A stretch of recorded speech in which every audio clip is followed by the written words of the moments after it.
Bonjour à tous, soyez les bienvenus sur le plateau de C'est le Sud. Alors aujourd'hui, on vous propose une belle balade à Marseille, de Castellane à la Bonne Mer, par les Travioles de Marseille. Tel est le titre du livre de notre invité, Robert Michelesi. Bonjour et bienvenue. Bonjour.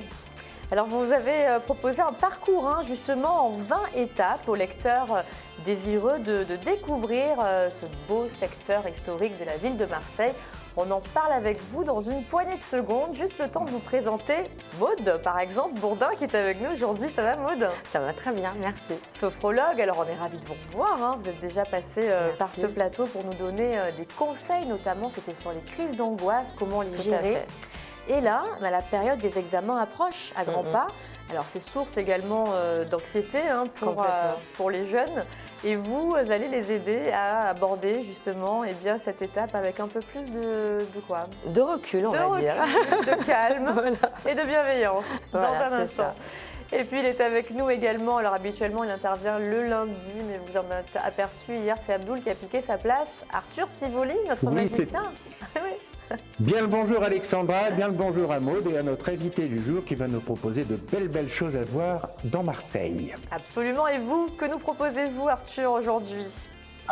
Aujourd'hui je vous ferai découvrir un magicien américain qui s'appelle David Williamson. Oh, c'est le monsieur qu'on voit derrière vous là? C'est le monsieur que l'on voit derrière moi et tout à l'heure je ferai un tour avec un mouvement que cet homme-là a inventé, grand magicien dont vous saurez un petit peu plus tout à l'heure. Avec plaisir, magnifique studio d'Arthur Tivoli. Alors, Robert Michelesi, Lyon a ses traboules, Marseille a ses travioles. Que signifie ce terme? Tout à fait. Ce sont des travioles qui remontent au Moyen-Âge, puisque Marseille, jusqu'en 1666, date du renforcement et du renouvellement de ses remparts par Louis XIV, qui a triplé la surface de la ville. Jusqu'à cette époque-là, il fallait bien sortir quand même de la ville, des remparts, et l'on sortait par des petites traverses, des travioles, qui démarraient certaines au pied du vieux port Canebière, comme la rue Paradis, puis même la rue Stanislas-Torrent, qui se trouve parallèle à la rue Paradis, était une traviole qui partait de la rue de la Tour, place du Général de Gaulle, actuelle, c'était la place royale, et qui descendait jusqu'à Saint-Ginier. D'accord, donc une grande traviole. C'était une traviole, et il y en avait d'autres, et une notamment très importante, qui est toujours la rue de la Palue, qui poursuivait son chemin aujourd'hui par la rue d'Italie, et elle s'appelait l'ancien chemin de Rome. Parce que d'où la rue de Rome, alors qui est parallèle à la rue de la Palue. Qui est parallèle à la rue d'Italie et la rue de la Palue. D'accord. Donc, elle se prolongeait également, probablement à la hauteur du boulevard Baye, qui n'existait pas, l'extrémité du boulevard Baye. Elle prenait la traverse de Toulon, la rue de Toulon. Oui, donc là, on est sur des kilomètres. Donc, c'était des travioles très importantes, celles-là. Des grandes artères, finalement. Et qu'est-ce qui vous a donné envie de vous intéresser à ce secteur-là en particulier, qu'est-ce qui m'a envie de Castellane à la Bonne Mer? Il y a tout simplement le fait que, dans les années 2012, le comité d'intérêt de quartier, auquel j'appartiens, c'est-à-dire celui du Haut-Breteuil, Paradis, Edmond-Rostand, Rome, il est tout en longueur, il descend la colline de Notre-Dame-de-la-Garde. Ce comité d'intérêt de quartier avait envisagé, pour préparer l'année de la culture, avait envisagé en 2012 déjà, de faire un circuit, une balade urbaine à travers les quartiers que je viens de citer, parce qu'il y avait beaucoup de demandes, autant de la part des habitants que des personnes qui visitaient, qui se baladaient dans ces rues. Et ça nous a donné, ça a surtout donné ça, il faut être très objectif, à Madame Carta, la présidente du CIQ, ça lui a donné l'idée d'imaginer un parcours. De concert, nous avons arrêté les lieux les plus intéressants. Elle l'a fait en 20 étapes. Et certaines personnes ont pris en charge ce circuit, cette balade urbaine. Dont vous? Pas tout de suite. Moi, quelques années plus tard, j'ai pris la succession. Et en prenant la succession, je me suis aperçu que c'était un trajet intéressant, mais qu'il n'y avait pas assez de matière. Ah, alors j'ai complété petit à petit, puisqu'on faisait ces balades urbaines gratuites pour les journées du patrimoine, je me suis aperçu que les gens étaient très intéressés parce qu'une année, j'ai retenu 350 demandes pour faire 2 balades en 48 heures. C'était impossible. Oui, bien sûr. Mais j'avais quand même des groupes entre 25 et 30 personnes, ce qui est énorme.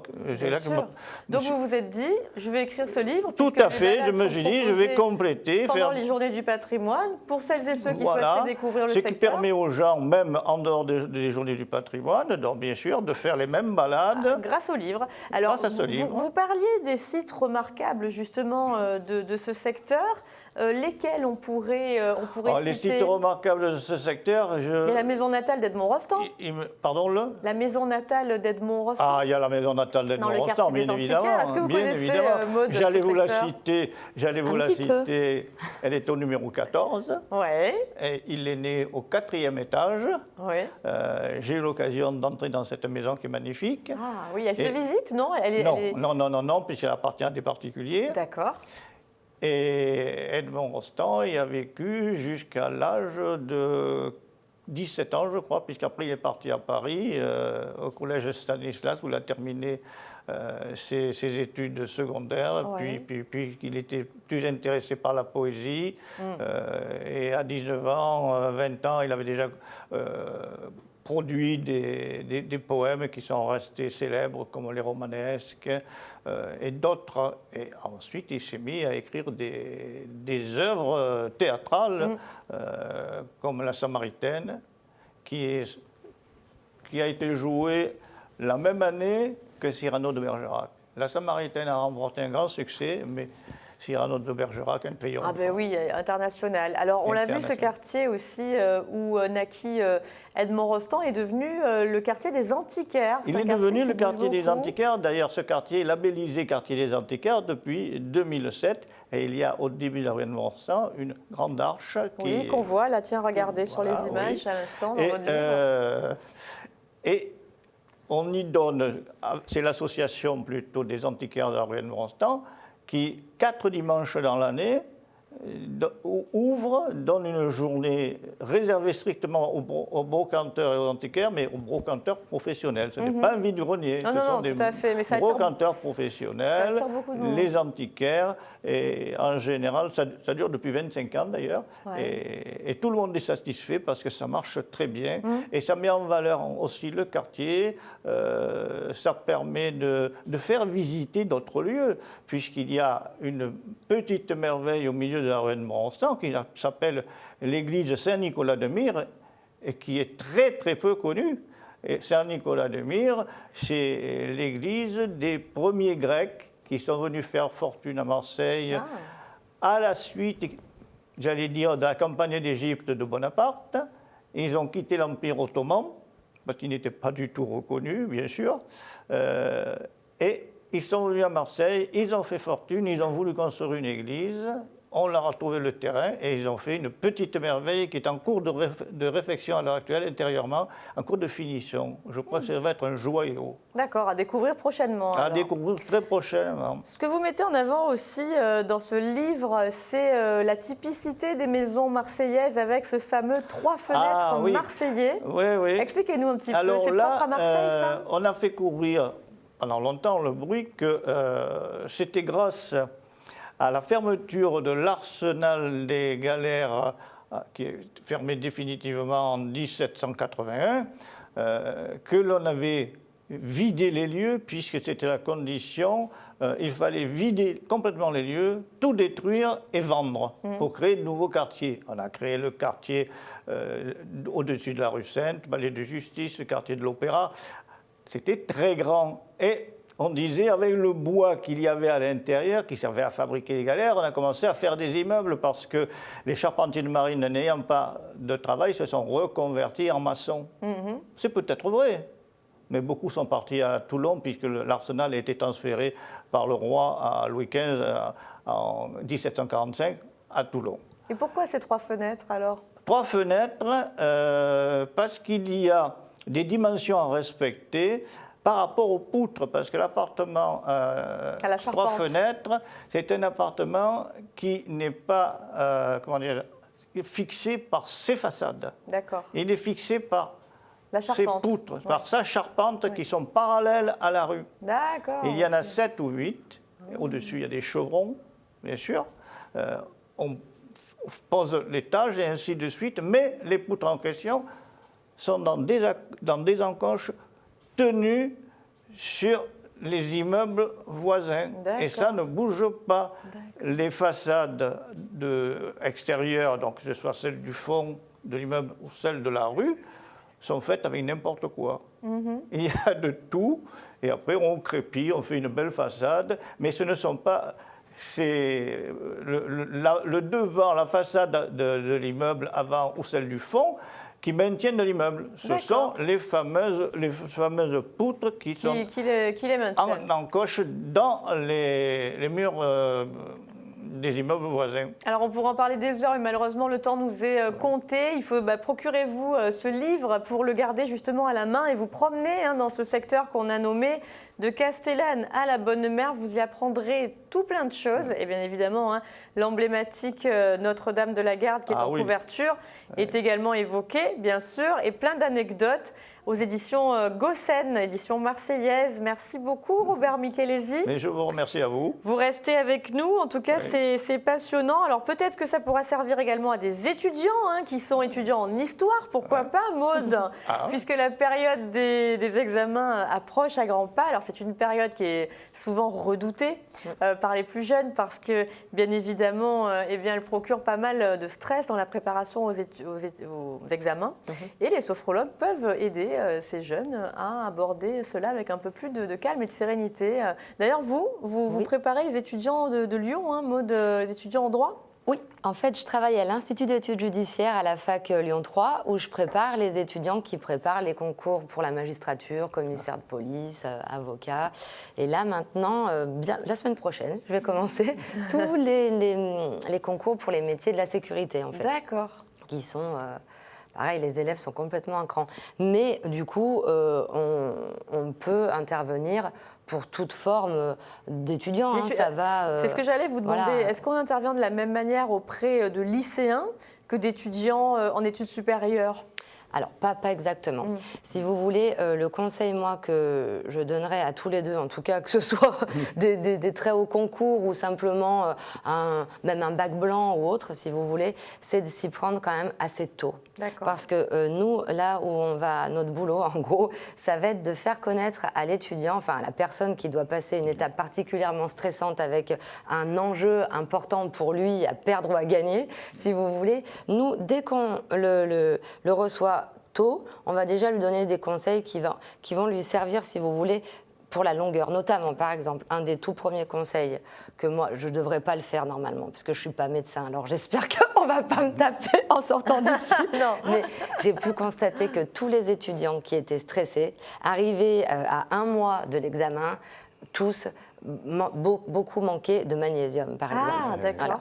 Et c'est vrai que, parce que si vous voulez, quand vous stressez, vous perdez votre magnésium. Et plus vous manquez de magnésium, et plus vous êtes vraiment propice au stress. Donc, en général, les étudiants dont je vous parlais, qui préparent, pour eux, c'est un enjeu énorme, dans le sens où ce qui est terrible pour eux, c'est qu'en plus de réussir ou louper l'examen, ils ont, si vous voulez, inconsciemment, cet état d'esprit où c'est un petit peu comme un jeu de quilles. C'est-à-dire, en gros, moi, je réussirai si les autres quilles à côté tombent. Et ça, c'est la chose la pire. Et c'est pour ça que si j'interviens assez rapidement, si vous voulez, on va complètement changer l'état d'esprit. Donc une cure de magnésium 1 mois avant, par exemple ? La cure de magnésium... On peut même commencer bien avant. D'accord. C'est-à-dire qu'ils vont tout de suite le sentir. Si on le prend correctement, le magnésium, très rapidement, moi, les étudiants me disent « mais ça va nettement mieux au niveau du sommeil, je suis bien moins énervée, etc. » Aussi, un autre conseil, par exemple, c'est que les étudiants comme ceux dont je vous parle, qui ont vraiment la tête complètement dans les bouquins, etc., oublient parfois le côté... Nous, la sophrologie, c'est l'harmonie du corps et de l'esprit. Donc, si au niveau du cerveau, ça carbure, il va y avoir un vrai dérèglement entre l'harmonie, si vous voulez, de l'énergie du corps et de l'esprit. Et très souvent, arriver pour dormir, ils ne vont pas réussir à dormir. Beaucoup ont des gros problèmes de sommeil. Donc, il faut vraiment qu'ils gardent en tête le fait de pratiquer un sport régulièrement, mais surtout en prenant du plaisir. C'est-à-dire qu'il ne faut pas se dire « je fais pour avoir ». Vous voyez, en général, vous savez, quand je travaille à la fac ou dans d'autres structures, souvent, il y a une bonne partie explicative de ce qu'on va faire. Et une des parties la plus importante et qui paraît un peu comme ça, les gens parfois me disent mais pourquoi elle insiste autant là-dessus? Et après ils comprennent. Quand ils font la séance, ils comprennent après. C'est que la sophrologie, si vous voulez, à la base, ça vient d'une philosophie qui n'est pas du tout la nôtre, c'est bouddhiste. Donc c'est-à-dire que la notion même du temps est complètement différente. C'est-à-dire qu'eux pensent qu'on a plusieurs vies. Donc bon, ma foi, si on foire celle-là, c'est pas bien grave, oui, on en aura d'autres. La prochaine. Et nous, on cesse de nous dire, il faut absolument que oui, il y a un poids, une pression, cette vie soit incroyable. Voilà. Et les étudiants, eux, ont double stress. Ils ont ça, plus il faut absolument que je réussisse mon concours. Oui. Donc voilà. Donc moi, mon gros trop conseil, de pression. Donc il faut prendre du recul. Comment on fait? Prendre du recul. Alors comment on fait vraiment? Donc le sport, vous nous disiez. Le sport. Un sport qui fasse plaisir, dans lequel on se sente bien. Retrouver la notion de plaisir. Pour le décompresser. Sport, le sommeil, bien cultivé, le fait de bien dormir, etc. L'alimentation est très important. Et surtout au niveau de stress, vraiment, au moins venir faire au moins une séance. C'est-à-dire qu'une séance, déjà, on va aller, le cerveau va connaître ce que c'est que cette relaxation. De déconnexion. Exactement. Et ensuite, après, ils peuvent mettre petit bambou, n'importe quoi, tout. Ils connaîtront, si vous voulez, le chemin pour y aller. Donc au moins, après, ils peuvent faire tout seuls. D'accord. Enfin, pas au bout d'une séance, mais... Non, il faut quand même... Bon, là, c'est vrai que les examens vont démarrer d'ici, quoi, un mois, la période des examens? À peu près. Alors après, si vous voulez, il y a ceux qui préparent les oraux, etc., où là, on va travailler différemment. Ouais. Et est-ce que vous conseillez de couper un peu, parce qu'il y a des étudiants, c'est vrai, qui se mettent à réviser et qui travaillent, ne font plus que travailler. Alors, il faut aussi quand même couper avec ça, non? Complètement. Alors, s'aérer, s'oxygéner le cerveau. Un exercice que j'ai donné, si j'ai une minute, voilà. C'est nous, avant de commencer la séance, on va leur faire quelque chose qui, pour moi, est la colonne vertébrale d'une structure de vie à venir. C'est-à-dire qu'on va leur demander de noter 2 ou 3 objectifs à court terme, 2 ou 3 objectifs à moyen terme et 2 ou 3 objectifs à long terme. Et là, on ne parle pas de l'examen. Donc objectifs plutôt personnels, professionnels? Oui, il faut que ce soit des objectifs positifs et qui ne dépendent que de soi. D'accord. On ne peut pas dire dans 3 mois qu'il n'y ait plus de COV parce que ce n'est pas possible. Ça ne va pas être à moins d'être chercheur, mais voilà. Ouais. Donc, c'est des choses... Alors, au départ, ça va être, par exemple, je ne sais pas, on est vendredi, ce week-end, faire un bon repas, partager avec les gens que j'aime, un moment agréable, etc. La semaine prochaine, ça va être... Et vous allez voir, au bout d'un moment, les objectifs, après les séances, etc., vont changer. Ils vont revoir leur structure eux-mêmes de révision. Et ils vont se dire, bon, là, j'ai mal révisé. Vous voyez, après la séance, il y a des prises de conscience. Et là, ils vont se dire, bon, non, l'objectif de long terme, c'est pas d'avoir l'examen. Par exemple, quand je prépare ceux qui passent les concours de la magistrature, eh bien, à chaque séance, et ça, c'est absolument magique, qu'est-ce que j'ai l'élève qui me dit, mais moi, je me voyais à long terme, j'avais des dossiers sous le bras, je déambulais dans un palais de justice, j'étais heureux. Moi, à long terme, le but, c'est qu'il soit heureux. Qu'il soit n'importe quoi, magistrat, commissaire ou pas, c'est pas grave. Moi, je suis pas là pour qu'ils aient absolument leur examen. Moi, je suis là pour qu'ils soient avant tout heureux. C'est ça, la sophrologie.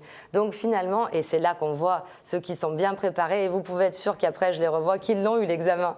C'est ceux qui arrivent à se voir comme finalement, ça. Finalement, oui, ça a moins d'importance que ça au final l'examen. Ils arrivent à se détendre et peut-être qu'ils le réussiront mieux, d'autant mieux. C'est ça. Ce que je vous dis, c'est le recul. Ouais. C'est ça. Ok, bon, n'hésitez pas à aller voir Maude dans son cabinet à Marseille, rue Jules Moulet, justement, un des secteurs par lequel vous pouvez passer dans cette raviole-là, dans le 6e. Allez, on va du côté d'Allo à présent rejoindre notre ami Arthur Tivoli, le magicien, dans son beau studio. Équipé pour l'occasion, et Arthur a choisi aujourd'hui de nous présenter un magicien américain. Et oui, tout à fait, Alexandra. Voici le nom de la personne. Il s'appelle David Williamson, donc spéciale dédicace pour monsieur Anthony, le réalisateur de l'émission. Il est né à Xenia, dans l'Ohio, en 1961. Et ce magicien a fait des choses absolument incroyables. Il a inventé des techniques, il a inventé des tours.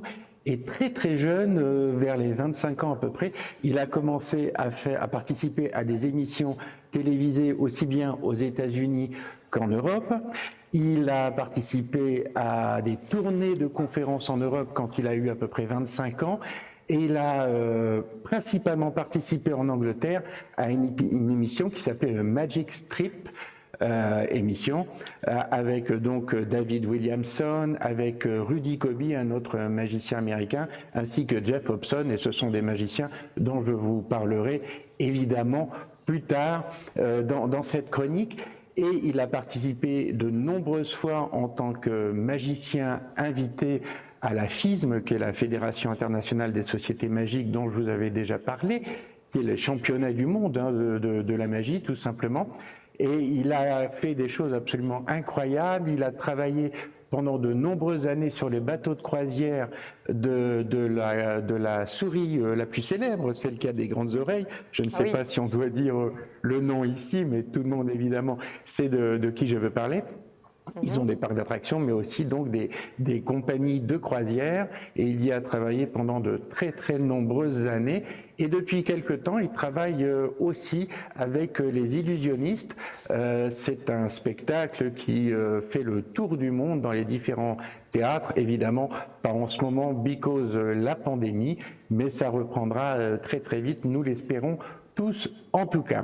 Et le tour que je vais vous faire maintenant, eh ben, c'est un tour dans lequel je vais utiliser l'un des mouvements qu'il a inventé, qui s'appelle le Striking Vanish. Alors, on va changer de caméra. Ça veut dire avez quoi, vu ça, vous allez Striking pouvoir Vanish? Tout voir.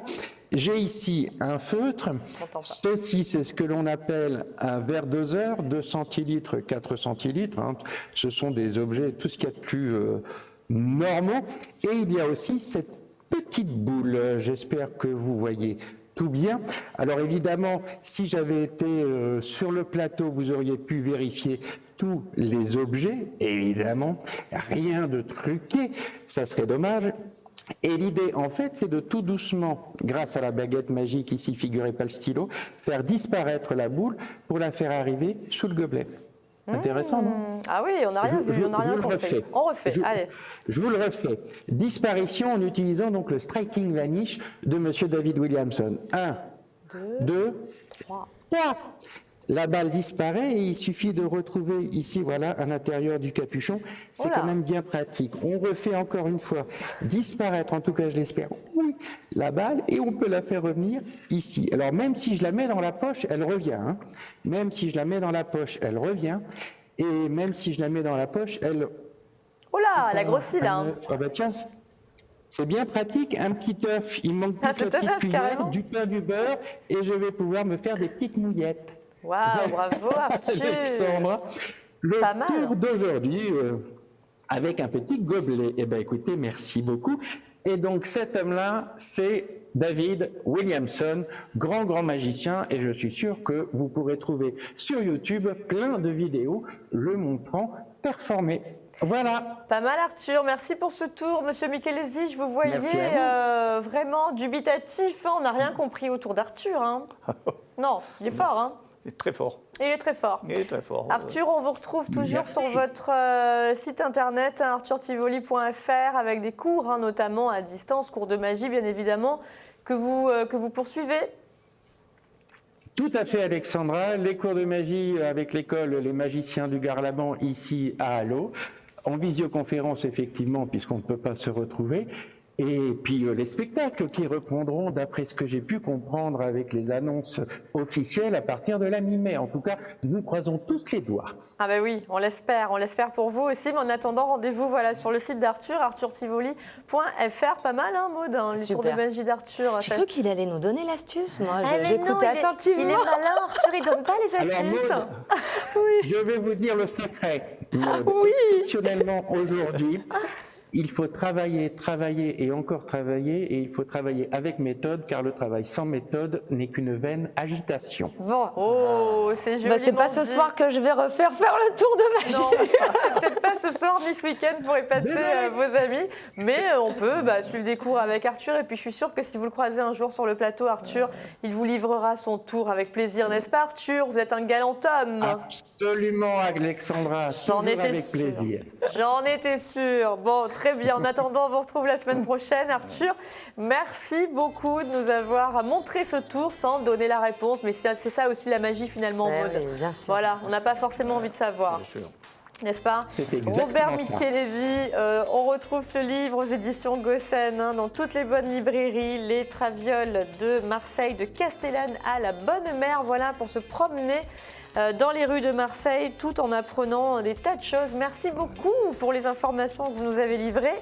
Maud, à bientôt. À bientôt. Avec grand plaisir. Et nous, on se retrouve demain. Alors, à quoi la saison touristique va-t-elle ressembler cet été à Marseille? Là est la question. Nous tenterons d'y répondre avec Marc Thépeau, le président de l'Office de tourisme. On verra ce qui a été mis en place justement pour accueillir les touristes et quel type d'animation ils pourront retrouver cet été chez nous. Marie-Blanche Candou et sa rubrique littéraire, et puis destination l'Inde avec Aurélie Reich. Voilà, comme on ne peut pas voyager en ce moment, on vous fera voyager de manière virtuelle. Ça fait toujours du bien. Merci de nous avoir suivis. On se retrouve demain dans C'est le Sud, fidèle au poste. À bientôt. Ciao, ciao.